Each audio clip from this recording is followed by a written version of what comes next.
குறிப்பிடும்படியாக நம்முடைய அரசு என்ன செஞ்சிருக்காங்க அப்படின்னா, இந்திய அரசு இந்த கேஸ் சிலிண்டர்ஸை பொறுத்தளவில் தினம்தோறும் வீடுகளில் பயன்படுத்துகின்ற இந்த எல்பிஜி சிலிண்டருக்கு எந்த விதமான தட்டுப்பாடும் வரக்கூடாது என்ற காரணத்தினால்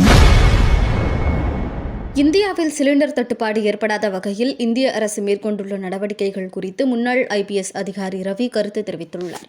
ஃப்ரெண்ட்ஸ், இப்போ எல்பிஜி சிலிண்டருடைய தட்டுப்பாடு அப்படின்னு சொல்லி ஒரு சில செய்திகள் வந்துட்டு இருக்கு.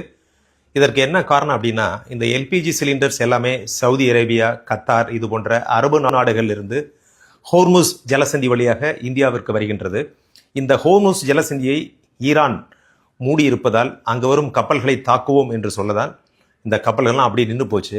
அதனால இப்போ சவுதி இது போன்ற நாடுகளில் இருந்து வருகின்ற கச்சா எண்ணெய் மற்றும் இந்த எல்பிஜி இதெல்லாம் தடைபட்டு விட்டது. இதன் காரணமாக தட்டுப்பாடு ஏற்பட்டுள்ளது.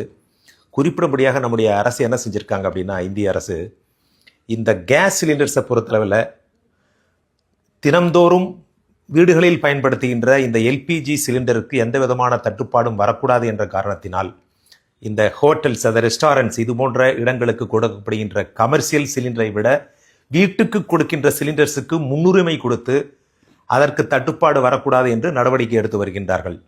இதனால் தான் ஹோட்டல், ரெஸ்டாரண்ட்ஸ் இது போன்ற இடங்களுக்கு கொடுக்கின்ற கமர்ஷியல் சிலிண்டர்ஸுடைய பற்றாக்குறை இருக்கின்றது. இதனால் இது போன்ற ரெஸ்டாரண்ட்ஸ் மூடப்படுமா என்ற கேள்விக்குறியும் எழுந்துள்ளது. இது சம்பந்தமாக ஹோட்டல் அசோசியேஷன் பிரசிடென்ட்ஸ் பல்வேறு அறிக்கைகளை விட்டு வருகின்றார்கள். இருந்தாலும் நிச்சயமாக இந்த சண்டை முடியும், உலகத்தில் அமைதி ஏற்படும், யாருக்கும் எதற்கும் தட்டுப்பாடும் கட்டுப்பாடும் இருக்காது என்று நம்புவோம். செய்திகளை உள்ளது உள்ளபடி தெரிந்து கொள்ள ரெஃப்ளெக்ட் நியூஸை சப்ஸ்கிரைப் பண்ணுங்க.